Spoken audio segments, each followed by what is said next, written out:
Hello students, welcome all of you in the maths class once again. आज हम start करने जा रहे हैं एक्सरसाइज 8.3 और एक्सरसाइज 8.3 में जो क्वेश्चंस हैं वो बेस्ड हैं simple interest and compound interest. मैं उन सभी स्टूडेंट से ये कहना चाहूंगा, अगर किसी स्टूडेंट ने हमारी लास्ट वीडियो जिसमें simple interest and compound interest का इंट्रोडक्शन दिया गया है, अगर किसी ने नहीं देखी है तो मेरी रिक्वेस्ट उन सबसे रहेगी कि वो पहले वो वीडियो जरूर देख लें, क्योंकि वहां से हमें पता चलेगा what is simple interest and compound interest and what is the difference between them. तो यहाँ पर जो simple interest and compound interest की इंट्रोडक्शन वीडियो है उसका मैंने लिंक डिस्क्रिप्शन बॉक्स में लिख दिया है, डिस्क्रिप्शन बॉक्स में भेज दिया है। तो अगर किसी स्टूडेंट को चाहिए तो वहां से देख करके वो वीडियो को देख सकते हैं। अब हम स्टार्ट कर रहे हैं एक्सरसाइज 8.3। यहाँ पर हम देखते हैं क्वेश्चन नंबर फर्स्ट में क्या दिया हुआ है। क्वेश्चन नंबर फर्स्ट में दिया हुआ है calculate the amount and compound interest on. आपको अमाउंट और कैलकुलेट इंटरेस्ट फाइंड करना है, जबकि आपको अमाउंट दिया गया 10,800 rupees for 3 years and 12.5% per annum compounded annually।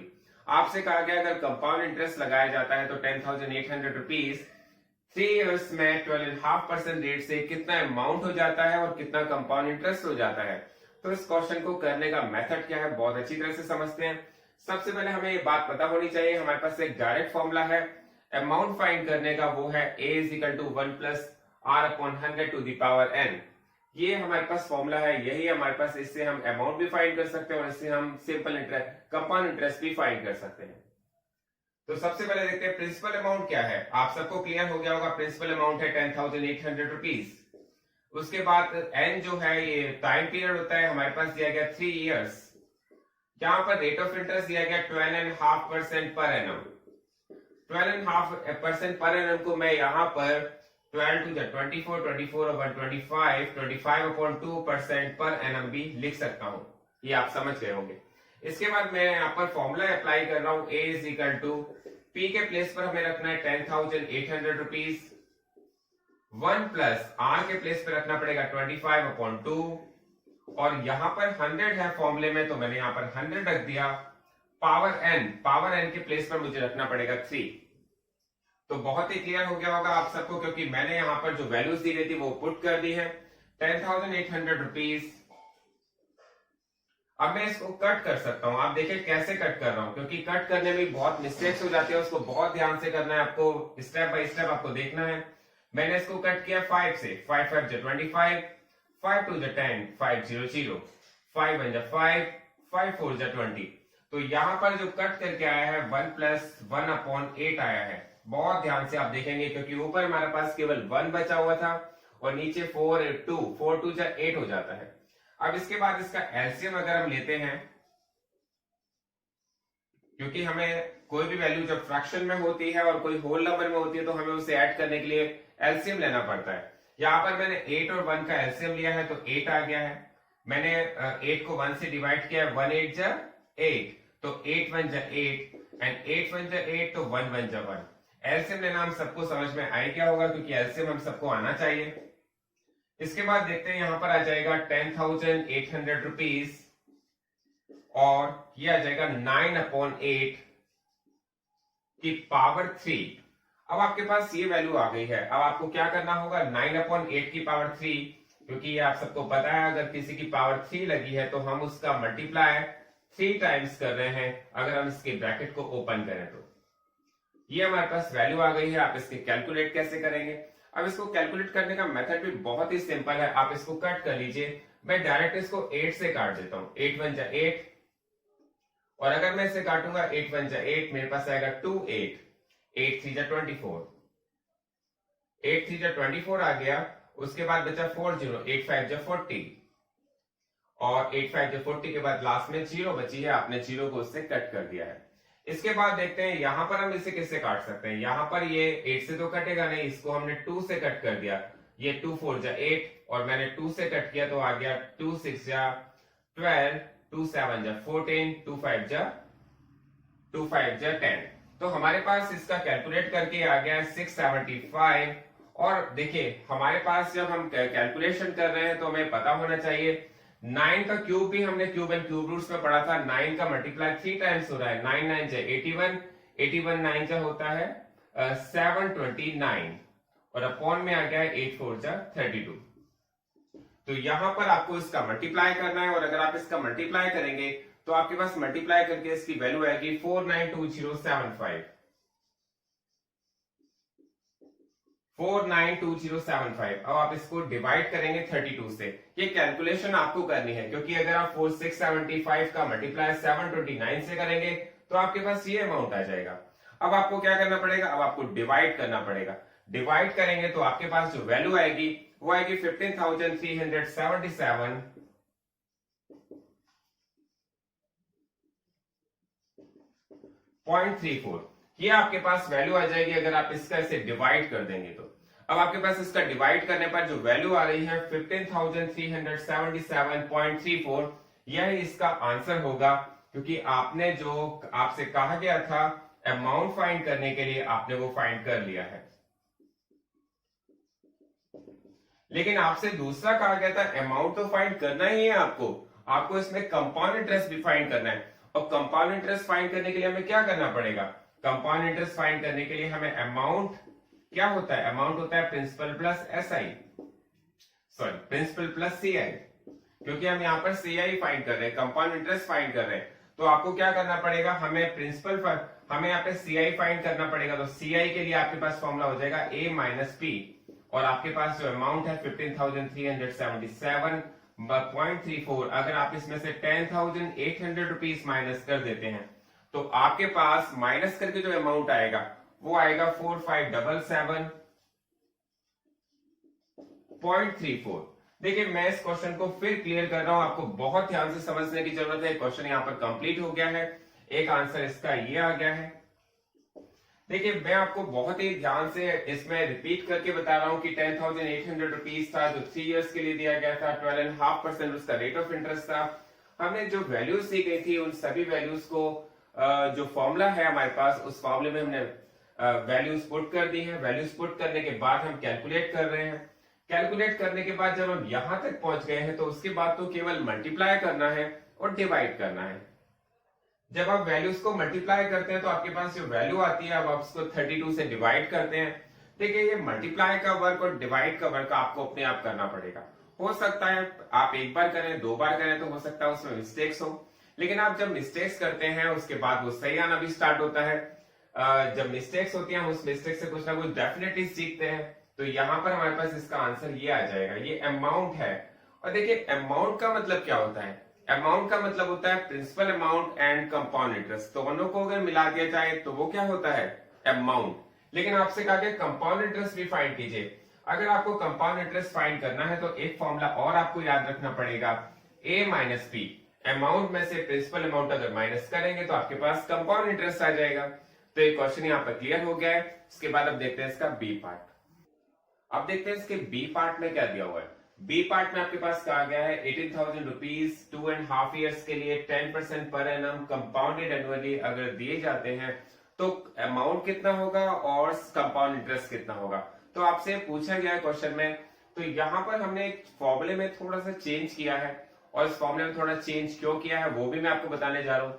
यहाँ पर जो हमारा फॉर्मूला होगा, क्योंकि यहाँ पर जो टाइम पीरियड दिया हुआ है वो फ्रैक्शन में दिया हुआ है। अब देखिए जब आप कभी पावर फ्रैक्शन में रखते हैं तो उसे फाइंड करना बहुत ही मुश्किल हो जाता है। तो यहाँ पर जो 2.5 ईयर्स दिया है, सबसे पहले देखते हैं प्रिंसिपल अमाउंट कितना है इस क्वेश्चन में। प्रिंसिपल अमाउंट 18,000 का दिया हुआ है। टाइम पीरियड जो एन से हम जिसे शो करते हैं वो दिया गया 2.5 ईयर्स, और मैंने आपको बताया जो फ्रैक्शन में टाइम होता है तो वहां पर थोड़ी सी प्रॉब्लम होती है, इसलिए हम फ्रैक्शन के लिए एक डिफरेंट फॉर्मूला यूज करते हैं। वो फॉर्मूला उससे रिलेटेड ही होता है, बहुत सिंपल है, मैं भी आपको बताने जा रहा हूँ उस फॉर्मूले के बारे में। उसके बाद जो रेट ऑफ इंटरेस्ट है वो 10% पर एनम दिया गया है। देखिए रेट ऑफ इंटरेस्ट अगर फ्रैक्शन में है तो कोई प्रॉब्लम नहीं होगी, लास्ट क्वेश्चन में रेट ऑफ इंटरेस्ट फ्रैक्शन में था।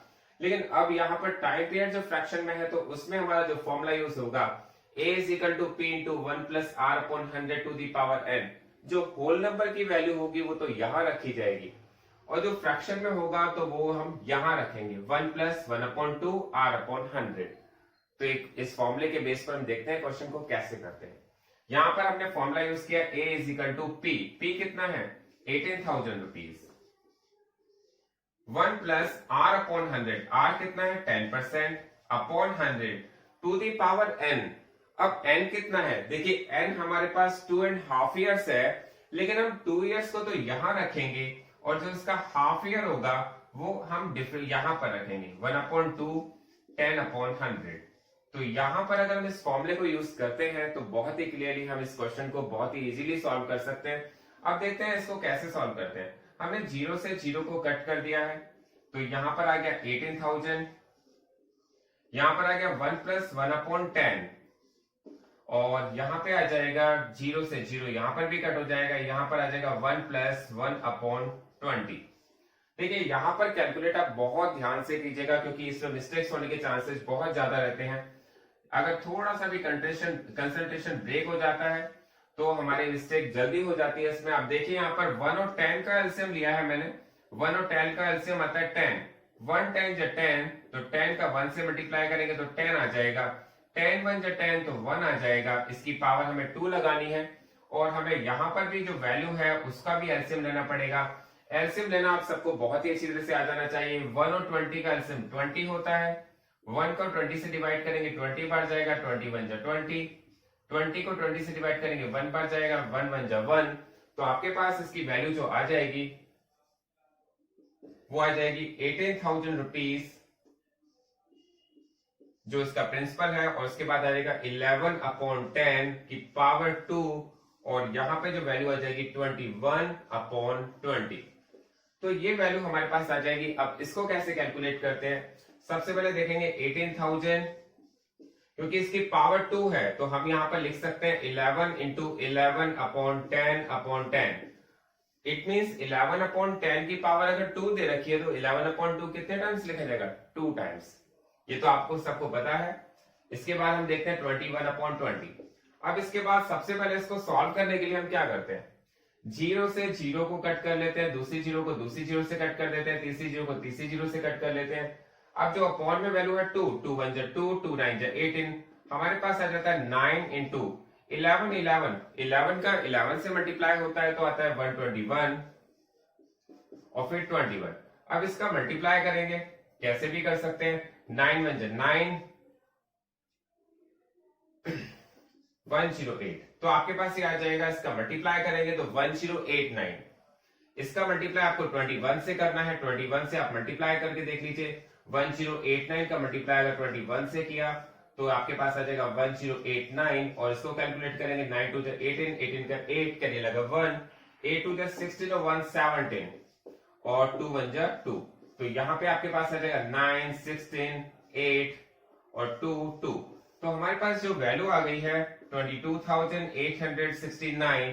देखिए जो कैलकुलेशन होती है वो आपकी फास्ट कैसे होती है, जितने ज्यादा क्वेश्चन आप अटेम्प्ट करेंगे और अपने हाथ से इसको करके देखेंगे बार बार तो आपकी कैलकुलेशन भी फास्ट हो जाएंगी। आपके पास जो अमाउंट आया है 22,869, ये आपका फर्स्ट आंसर है।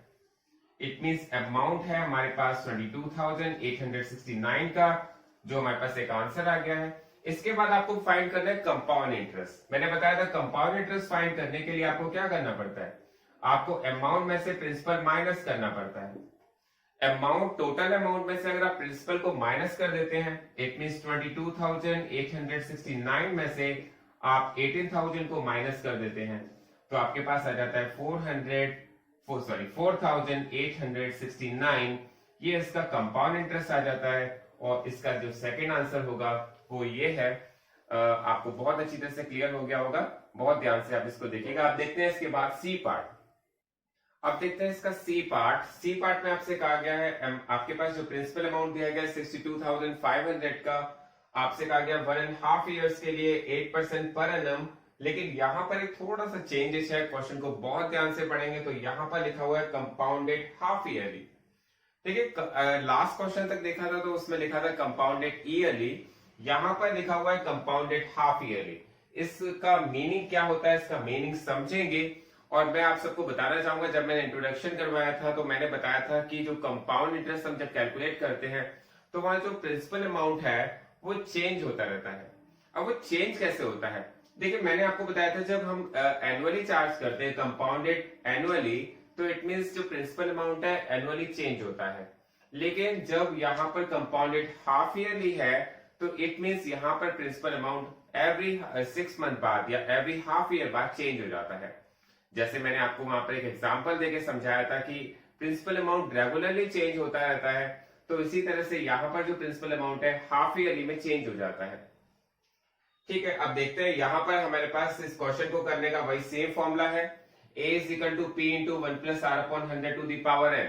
आप बहुत ध्यान से देखिएगा, यहाँ पर प्रिंसिपल अमाउंट है 62,500 रुपीज, जो टाइम पीरियड दिया गया है वो दिया गया 1.5 ईयर्स, और 1.5 ईयर्स को आप बहुत ही क्लियरली समझ सकते हैं, 2 1 2 और 1 3, हम इसे 3/2 ईयर्स भी लिख सकते हैं।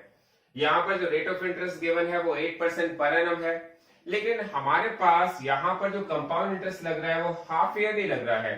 तो मैंने बताया था, मैंने आपको इंट्रोडक्शन की वीडियो में जब क्लियर किया था, जब हम कहीं पर भी rate of interest half yearly count होता है तो यहां पर हम टाइम का डबल कर देते हैं। तो टाइम आपके पास 3/2 है, क्या हम उसको 2 का मल्टीप्लाई करके उसको डबल कर सकते हैं, और 2 का मल्टीप्लाई करेंगे तो यहां पर आ जाएगा 3 हाफ ईयर्स। और आप देख के बताइए, क्या 1.5 ईयर्स में 3 हाफ ईयर्स होते हैं क्या?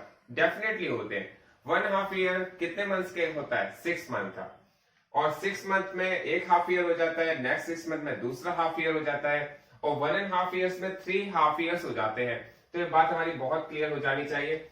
8% पर एनम, यहाँ पर जो रेट ऑफ इंटरेस्ट दिया गया है वो 8% दिया गया है पर एनम का, लेकिन यहाँ पर जो कंपाउंड हो रहा है वो हाफ ईयरली हो रहा है, इसलिए हम रेट का हाफ कर देते हैं। तो हम यहाँ पे क्या लिखेंगे, 8 मल्टीप्लाई 1/2, और ये आ जाएगा 2 4 जा 8, ये आ जाएगा 4% पर हाफ एनम। बस आपको इतना ही याद रखना है कि हमें करना क्या है, हमें क्या करना है, हमें टाइम का डबल कर देना है और रेट का हाफ कर देना है जब कंपाउंडेड हाफ ईयरली होता है। अब हम देखते हैं इस क्वेश्चन को कैसे करेंगे। a is equal to p इंटू पी की वैल्यू क्या है, 62,500 रुपीज, 1 प्लस आर के प्लेस पर आपको रखना है 4, क्योंकि यहाँ कंपाउंडेड हाफ ईयरली हम चार्ज कर रहे हैं, और इसके नीचे रखेंगे अपॉन में 100, क्योंकि आपको आर के प्लेस पर रखना है 4, 100 के प्लेस पर रखना है 100, और पावर जो उसकी है n के प्लेस पर अब आपको रखना है 3। तो अब आप इसको कैलकुलेट करेंगे तो हमारे पास 62,500 रुपीज तो है ही, हम इसे कट कर सकते हैं। कट करेंगे तो 4 1 जा 4, 4 2 जा 8, 4 5 जा 20, यहां पर आ गया 1/25। तो यहां पर अगर मैं 25 एलसीएम ले लेता हूं तो हमारे पास आ जाएगा 1 को हम 25 को 1 से डिवाइड करेंगे तो 25 बार जाएगा, 25 बन जा 25, और 25 बन जा 25, तो 1 बन जा 1, और पावर है इसकी 3। ये मैं समझता हूं क्लियर हो जाना चाहिए आपका ये क्वेश्चन। यहां पर देखते हैं 62,500 रुपीज, और इसके बाद 25 और 1 26/25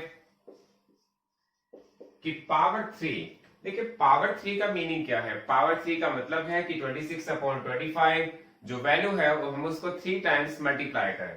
तो यहां पर मैंने इसको ओपन किया तो 62,500 रुपीज तो ऑलरेडी गिवन था, ये हमारा प्रिंसिपल अमाउंट जो ऊपर से हम ला रहे थे, 26 multiply by 26 multiply 26 upon 25 multiply 25 multiply 25।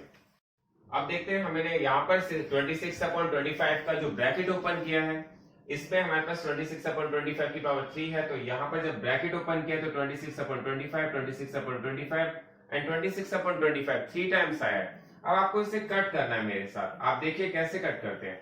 5 5 जा 25, अगर मैंने इसे 5 से कट किया, 5 1 जा 5, 5 2 जा 10, 5 5 जा 25, 0 0। फिर मैं इसे 5 से कट किया, 5 1 जा 5, 5 2 जा 10, 5 5 जा 25, 0 0। अब आप इसे 25 से डायरेक्ट भी कट कर सकते हैं, क्योंकि यहाँ 25 है या 2500, तो 25 बन जा 25, 25 बन जा 25, 0 0। और मैंने अगर इसे 25 को कट किया 5 से, 5 5 जा 25, और 5 2 जा 10, 5 0 0। फिर मैंने 5 से कट किया, 5 1 जा 5, 5 4 जा 20। तो आप इसे कैलकुलेट कर रहे हैं, आप इसे कट कर रहे हैं वैल्यूज को, तो हमने यहाँ पर देखा है हमारे पास जो वैल्यूज बची हैं वो बची हैं 4 इंटू 26 इंटू 26 इंटू 26। तो यहाँ पर जब हम इनका मल्टीप्लाई करेंगे 26 का 4 से तो आपके पास आ जाता है 104, 26 का 26 से जब मल्टीप्लाई करते हैं तो आपके पास आ जाता है 576, और ये मल्टीप्लाई जो आपको मैंने फाइनल दिया है ये आपको अपने आप करना आना चाहिए। मैं इसका डायरेक्ट आंसर लिख रहा हूं, वो है 70,304। इसमें जो मल्टीप्लाई करेंगे वो आएगा 70,304। तो आपके पास ये आ जाएगा 70,304। ये क्या है? ये आपका एक आंसर है, ये अमाउंट है। ये अमाउंट आपको फाइंड हो जाएगा 70,304 का। इसके बाद आपको क्या करना है? आपको कंपाउंड इंटरेस्ट भी फाइंड करना है। तो कंपाउंड इंटरेस्ट फाइंड करने के लिए अमाउंट में से प्रिंसिपल माइनस करना पड़ता है, और अमाउंट आ गया है 70,304, और उसमें से प्रिंसिपल माइनस करेंगे 62,500 का। तो आपके पास इसको माइनस करना भी आपको अपने आप आना चाहिए, और माइनस करेंगे तो आपके पास आ जाएगा 7,804। ये दोनों ही इसके आंसर होंगे। बहुत ध्यान से आप इसे करिएगा। यहां पर ये क्वेश्चन था हाफ ईयरली जिसमें अमाउंट काउंट होता है। बस इसमें एक बात को बहुत ध्यान से समझना है कि हमारे पास जो टाइम है हम उसका डबल कर देते हैं और जो रेट है उसका हाफ कर देते हैं।